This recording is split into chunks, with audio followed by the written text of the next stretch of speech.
Hey guys, what's going on? This is Josh, and I had a couple of days off because I just needed to kind of, I don't know, I felt like I wasn't absorbing it because I was trying to go too quickly. So the last time I tried to record, I got really frustrated. And why did I get frustrated?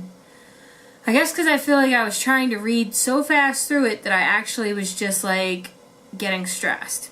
Okay, so what that leads me to think is that maybe it's going to be really important as we study all of this material so that we actually absorb it to like, what am I reading? Because Maggie was like, you're reading stuff that was already in the beginning, and I think the reason it was in the beginning is because it was revised. That's the part that was updated.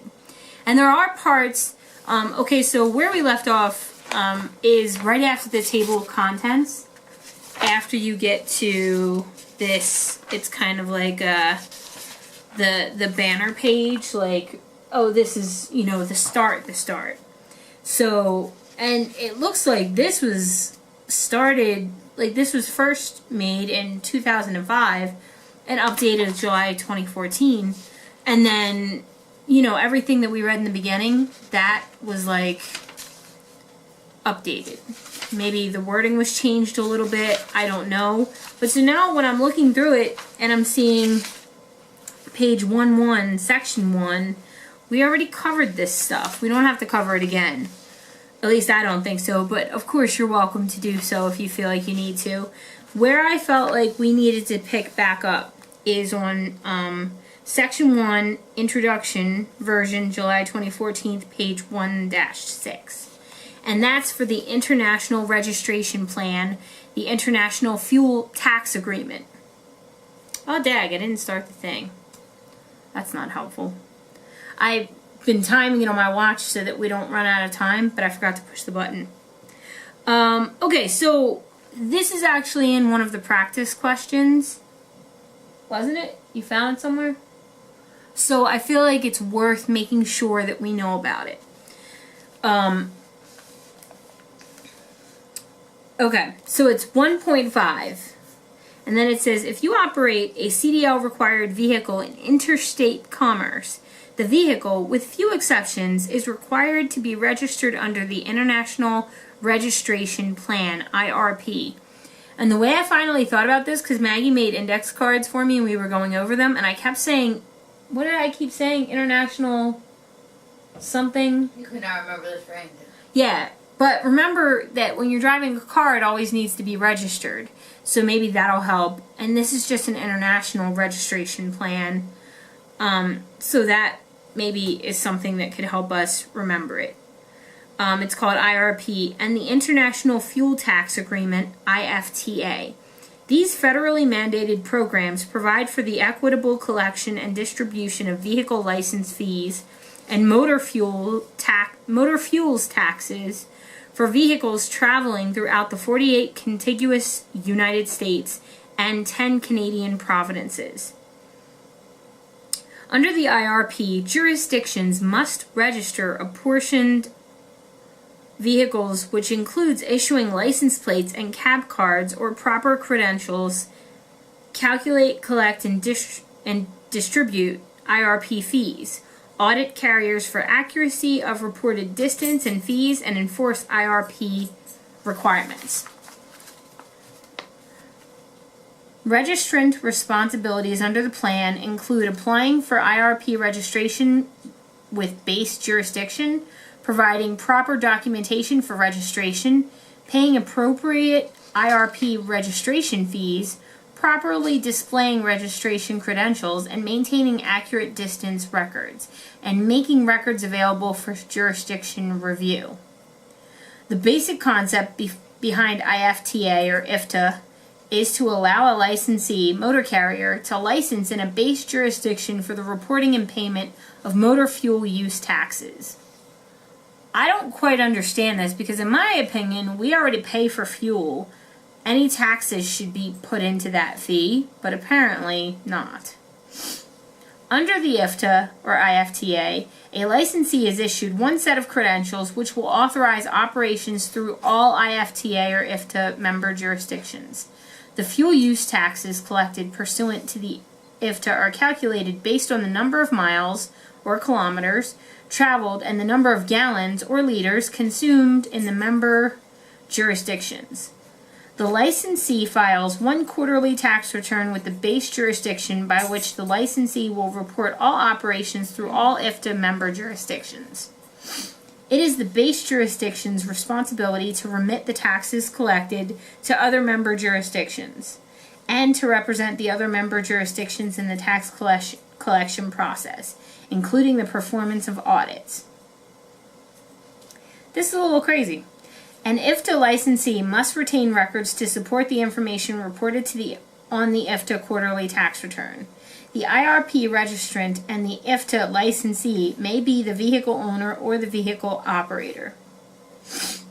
The requirement for acquiring IRP plates for a vehicle and an IFTA license for a motor carrier is determined by the definitions from the IRP plan and the IFTA for qualified vehicle and qualified motor vehicle.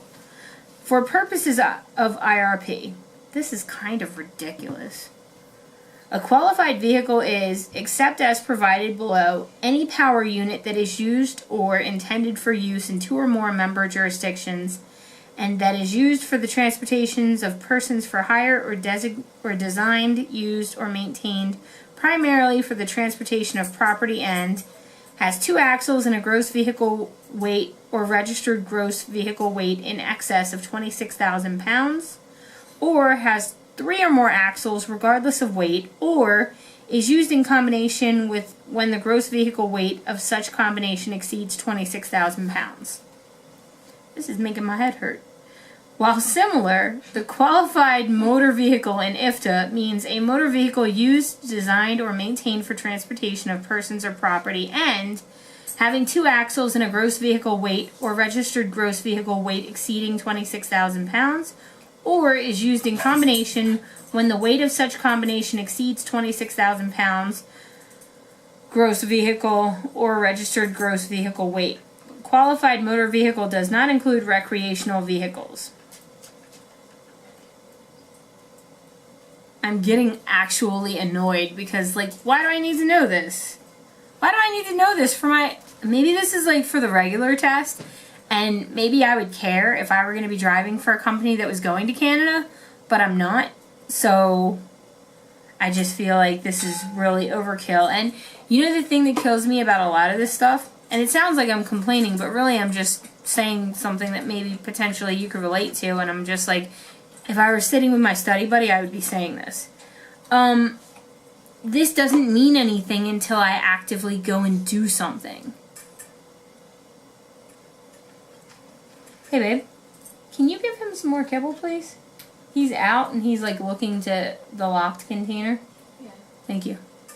So, because I'm not actually doing anything, this is just a jumble of words. So, I'm going to get through it, but I don't see how this is relevant to what I'm going to be doing, but I'm going to still get through it.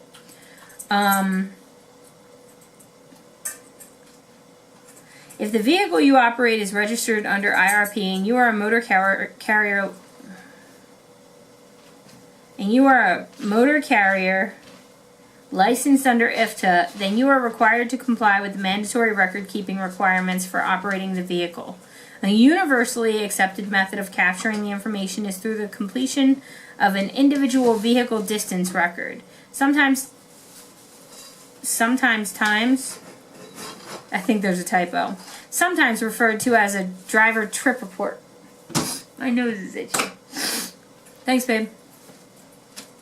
This document reflects the distance traveled and fuel purchased for a vehicle that operates interstate under a apportioned IRP registration and IFTA fuel tax credentials.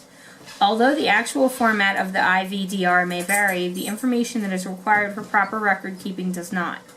In order to satisfy the requirements for individual vehicle distance records, these documents must include the following information. Distance per article.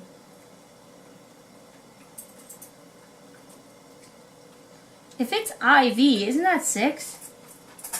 In the Roman numerals? That was 4. If the I is first? If the 1 is first? Is it 6 or 4? I'm not really sure. Anyway, it's this. I don't know if you can see it. Date of trip, starting and ending. See, now this actually makes a little bit more sense. I wish they had listed this first, like what we needed to list, but again, not everybody thinks like me. So that could have frustrated someone else. So basically, in the Qualcomm, you have to do all of this anyway. And I wonder if that's not because of the IRP or not. I thought it was just if you're doing international, but maybe it's not. Because I know in Qualcomm you have to do the date of the trip, your starting and ending, trip origin and destination, city and state or province, routes traveled, beginning and ending odometer on the hubometer reading of the trip, or the hubometer reading of the trip, total distance traveled, in jurisdiction distance, power unit number or vehicle identification number, VIN. Now fuel, per section P560 of the IFTA Procedures Manual, .300, an acceptable receipt or invoice must include but shall not be limited to the following. Date of purchase, seller's name and address, number of gallons of or liters purchased, fuel type, price per gallon or liter, and total amount of sale, unit number or other unique vehicle identifier. Okay, that makes sense. And they show a little thing down here at the bottom of the next page. I'm hoping you can see that. It looks like an example of like the record that you're going to keep. Oh, and also purchaser's name. An example of an IVDR that must be completed in its entirety for each trip can be found in Figure 1 below. Each individual IVDR should be filled out for only one vehicle. The rules to follow when trying to determine how and when to log an odometer reading are the following.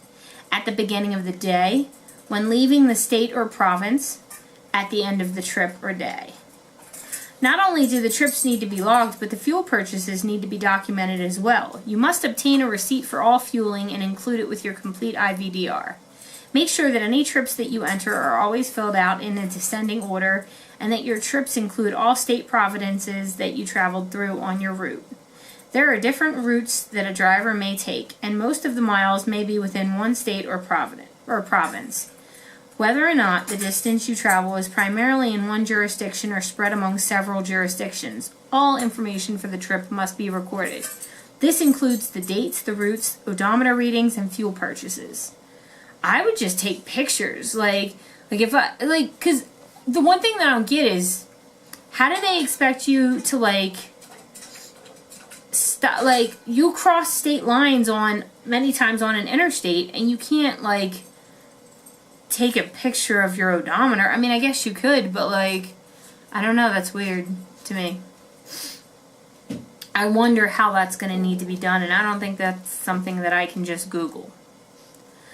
By completing the document in full and keeping all records required by both the IRP and the IFTA, you will have ensured that you and your company are in compliance with all state and provincial laws surrounding fuel and distance record keeping requirements. The IVDR serves as the source document for the calculation of fees and taxes that are payable to the jurisdictions in which the vehicle is operated. So these original records must be maintained for a minimum of 4 years. In addition, these records are subject to audit by the taxing jurisdictions. Failure to maintain complete and accurate records could result in fines, penalties, and suspension or revocation of IRP registrations and IFTA licenses. For additional information on the IRP and the requirements related to the IRP, contact your base jurisdiction Motor Vehicle Department or IRP Inc., the official repository for the IRP. Additional information can be found on the IRP Inc. website at www.irponline.org. There is a training video on the website homepage available in English, Spanish, and French. For additional information on IFTA and the requirements related to IFTA, contact the appropriate agency in your base jurisdiction. You will also find useful information about the agreement at the official repository of IFTA at http://www.iftach.org/index.php. Alright, now we're getting into the interesting stuff, and we're halfway through this video, so we're going to go ahead and continue. This is section 13.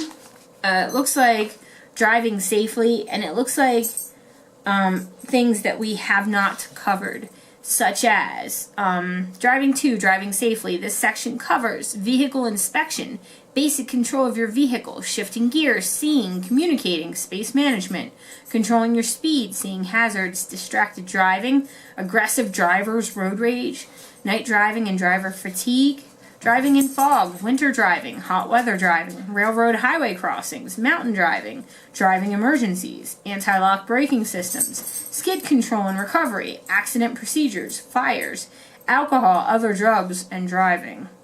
Hazardous material rules.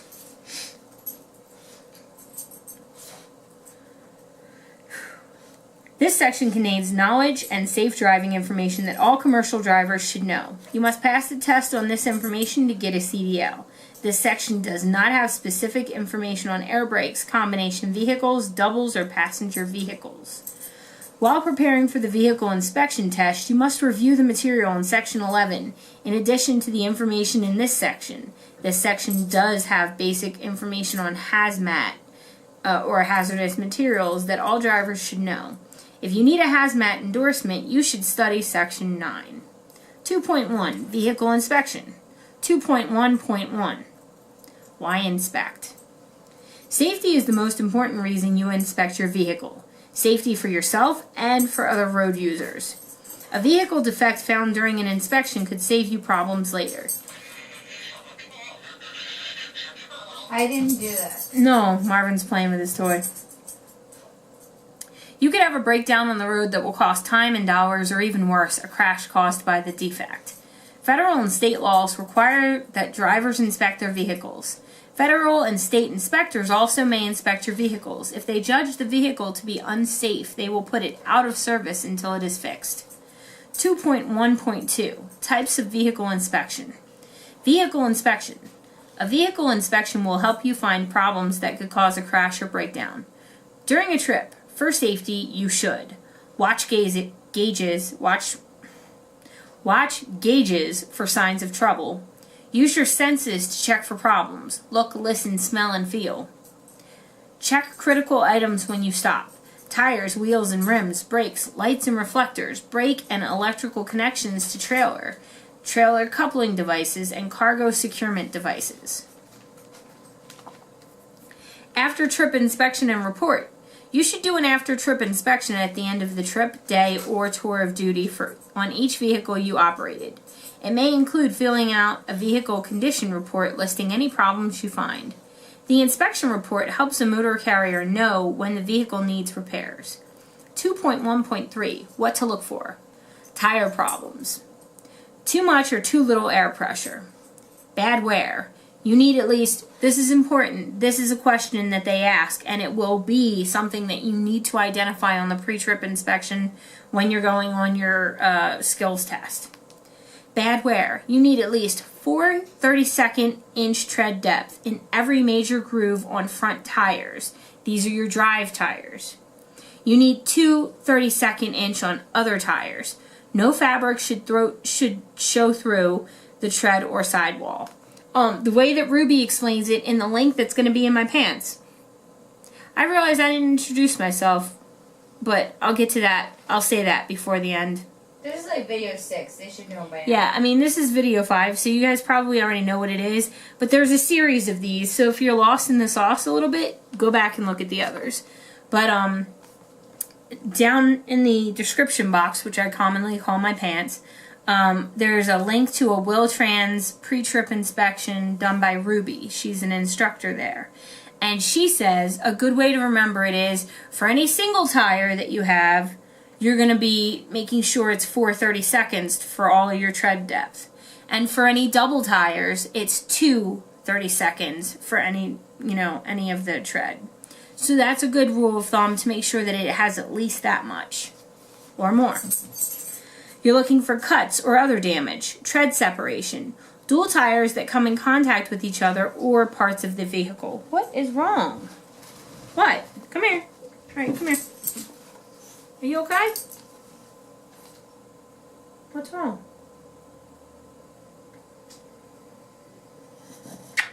This is my pug, our pug Marvin. Hi. I know I'm talking in a weird voice because I'm reading stuff. But everything's okay. I'm going to have to leave this little guy for 5 months. The thing that kills me about that, I guess we're detouring because Marvin just hijacked us.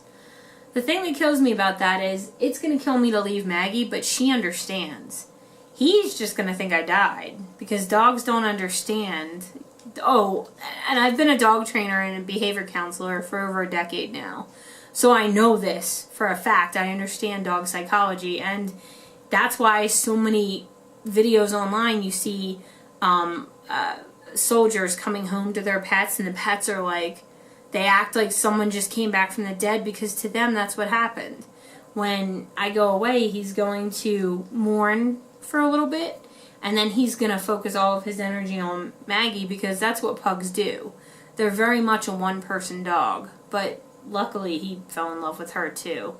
But she's going to be his person, and then I'm going to come back, and there may be a period where he rejoices and then he's confused. Like, well, if you weren't dead, where did you go? Like, and dogs are capable of feeling those feelings and being confused. So this is going to be hard. I've had him since he was 14 weeks old, and the longest period we've been away was 2 weeks. And he's now 6. He ages with me. I turned 36 and he's 6. And we age with the year. In 2016 we both turned like 6. I was 36 and he was 6. So next year he'll be 7 years old. I'll be back in time for your birthday. Party? We'll party on the truck. Yeah. We'll go to a pet store in every state that we cross through. How about no? For your birthday? Not be excessive. For his birthday. That going? Yeah. Hey, you get a whole fucking birthday month. Not anymore. Let's not be excessive. What do you mean not anymore? We're gonna be on the truck. We're gonna be on the truck. We'll still be able to do stuff. Why are you supposed to be doing your video? He hijacked me. And plus, this is like, if I were studying with someone and Marvy jumped up in my lap, I would probably get hijacked for a few minutes. Right? Because I love you. Let them see your face. You're so handsome. He's a 3/4 pug and a 1/4 Jack Russell. I never wanted a pug. I had worked with pugs, and I never wanted one, but it was either I take him or he was going to go to the pound. So I took him and he became my work dog. You want to go get Mommy? Go get her. Want to get Mommy? Here. Go get her. Give him some affection. He's lonely. If you come here, I would. Go get Mama. She's got your toy. Where's your toy? Go get it. Go get it, stinky pug. You need a bath later, hum skillet. You stink. I love. Oh.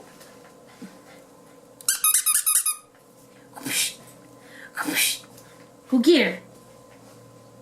And nothing. Okay. Well, if it's okay with you, little pug, we're going to continue.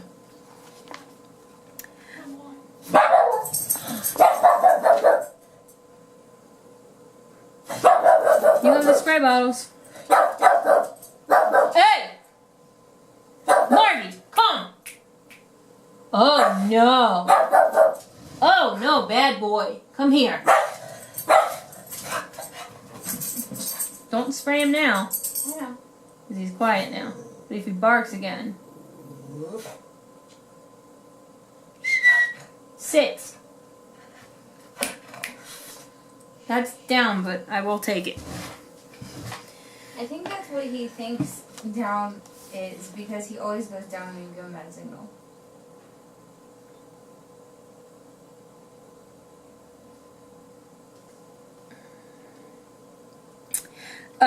You're looking for dual tires that come in contact with each other or parts of the vehicle.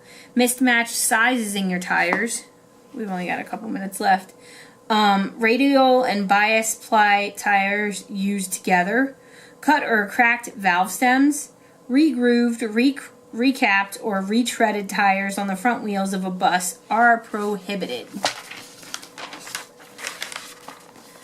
At the next break, we're going to stop. Okay. Wheel and rim problems. Damaged rims, rust around wheel nuts may mean the nuts are loose. Check tightness. After a tire has been changed, stop a short while later and recheck the tightness of the nuts. Missing clamps, spacers, stud, or lugs means danger. Mismatched, bent, or cracked lock rings are dangerous. Wheels or rims that have had welding repairs are not safe. They have to be authorized. No unauthorized welding. Bad brake drums or shoes. Cracked drums. Shoes or pads with oil, grease, or brake fluid on them.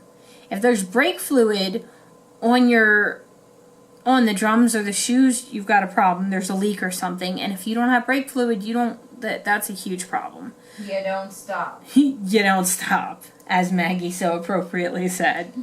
Shoes worn dangerously thin, missing, or broken. You can go a little bit further. Steering system defects. Missing nuts, bolts, cotter keys, or other parts. Bent, loose, or broken parts such as steering column, steering gearbox, or tie rods. If power steering equipped, check hoses, pumps, and fluid level. Check for leaks. Steering wheel play of more than 10 degrees, which is about 2 inches of movement